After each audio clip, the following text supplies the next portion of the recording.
My name is Johanna Campbell. I am an English language fellow with MISiS University here in Moscow, Russia for the 2018-2019 academic year. One of the projects that I am involved in is teaching advanced public speaking, and it is out of that class that this video series has been created. The first video that we talked about in this series was on the physicality of movement, the way that our nervous energy is expressed in our speaking practices through our gestures and our bodies. This video explores how our nervous energy is expressed through the words that we use and the sounds that we make, sort of the audio tricks and tips that we use for our nervous energy. The reason it's worth exploring both of these is so that we can figure out how we show our nervousness and fix it. The better we present ourselves and the better public speakers we become, the stronger message that we can deliver. So let's look at some of these. There are many, but we will start just with 6. The first is rate of speed. When we're nervous, our speech can tend to accelerate. And sometimes, if we're not careful, we can speak so quickly that our message is garbled and our audience can't understand what it is that we're trying to say. The second is pitch. When we're nervous, our voice pitch can rise. It happens. It does. And it's something that if we are aware of, we can control. I'll give you an example. When I began recording for this video series, I was advised by the director of our video series that I started speaking at a higher pitch than how my video ended. And the result of this is an inconsistency that my audience, of course, is aware of. And that inconsistency changes how my message is received. So it's important as a public speaker to maintain my pitch throughout my speech.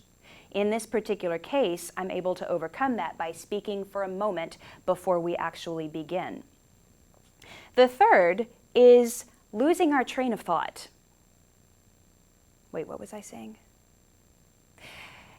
If we are focused on what it is that we have to say, it's a lot easier for our message to be clear and consistently given. Usually when we speak in public, our presentations are memorized, but not all the time. Some of our speeches are impromptu.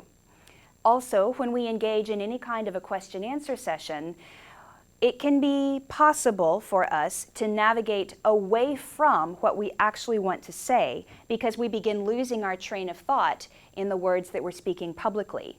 Catching this behavior of ours before it begins to pull us completely away from focus is something that's worth our time to pursue. The fourth, and perhaps the most common of all, and definitely the most noticeable of these signs of audio nervousness are filler words. Talk,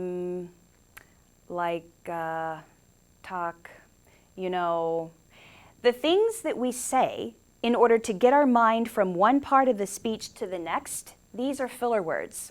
And when we use them a lot, they really detract from the overall message that we're seeking to give our audience. The fifth is hesitation. Hesitation is that moment where we're not sure what to say next, or we have forgotten the next part of our speech, and we get silent. And then that silence begins to grow to this period of awkwardness. We have a small window of opportunity as speakers to catch ourselves in that moment and to bring ourselves out of that state of nervousness, remember what it is that we wanted to say, and then to begin speaking again. But if we miss that window of opportunity, it can turn into the 6th thing that I wanted to talk about, and that is shutting down. This is perhaps the most difficult thing to recover from. I have a personal example. The very first speech that I performed for a competition was when I was in 7th grade. I had spent months rehearsing, writing, and practicing over and over again the speech that I was going to give. When I finally got to the night of the competition, I walked up to the podium and delivered my first paragraph of introduction flawlessly. Every word was correct, every gesture was in the right place.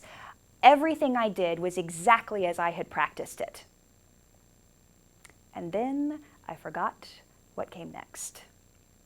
It was my mistake for not taking notes up to the podium with me. I certainly was allowed to do so, but I missed my opportunity in that period of hesitation to catch myself and to remember what I wanted to say and then to continue speaking.